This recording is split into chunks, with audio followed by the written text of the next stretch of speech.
Lånerippare fick 4 fel till 70,2 innebär ett tidsfel totalt 5 fel.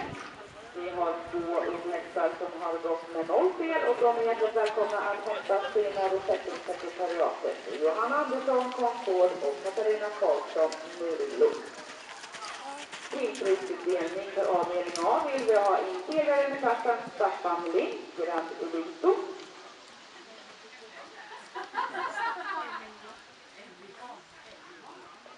Tvåa, Helene Bisotto, Evigan. 3, Jeanette Andersson, Kungmida. 4, Bonnie Harling, Sapia. 5, Åsa Halvarsson, KS Mitt. 6, Therese Thor, Nelly.